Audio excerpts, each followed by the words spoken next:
Okay, we've just walked below ground, and now this is the entrance to the Serapeum, which is where there are more than 20 boxes. The boxes are made of hard stone. Each one weighs more than 50 tons, and that's being very conservative. So as you can see, it's hewn. This area is hewn out of the bedrock.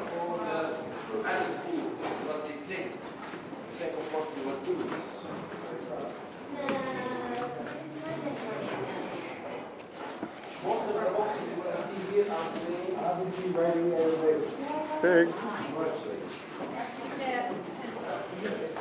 So you see the lid of this one, and you see the box itself. They were found inside of these niches just like this. So the main Egyptological theory is that they were the burial places of sacred Apis bulls. But they're more beyond the door. But what's intriguing is the interior of the box, because the precision is supposedly very 21st century, or at least 20th century. Look at the scale of this.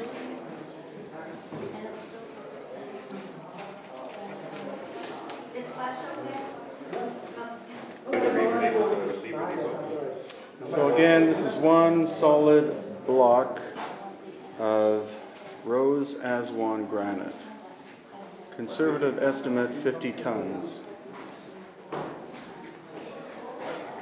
The stone itself would have had to have come from Aswan itself, which is 500 miles away.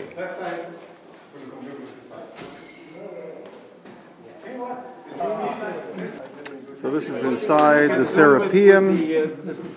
Christopher Dunn, who has written a section of his second book about this site, states that the interior surface of this is within a few 10,000ths of an inch in terms of being perfectly flat. Use dynamites.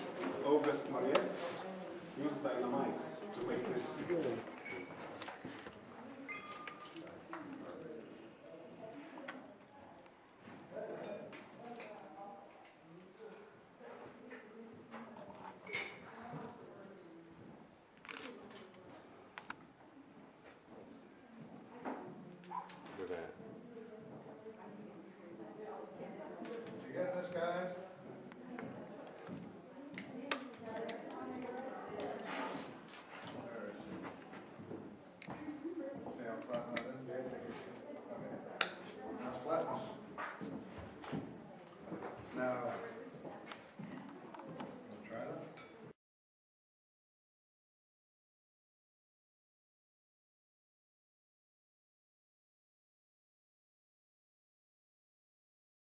So we weren't able to film that very well because of the distance. Only Chris and two others were allowed in. But actually it's amazingly cool in here too. It's not like inside the pyramids, which are hot. But what Chris was able to show is that the flat surface of the interior of that massive box, combined weight of the box and the lid, at least 60, 70 tons, is that the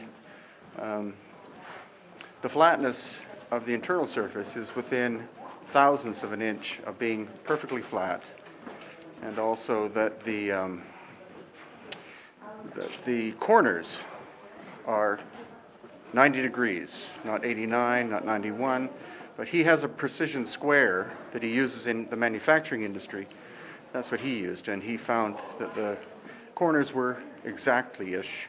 So this is the thing is, all of these boxes, there are at least 22 of them in here. Again, combined weight, probably at least 60 tons combined weight, if not 80 or more tons.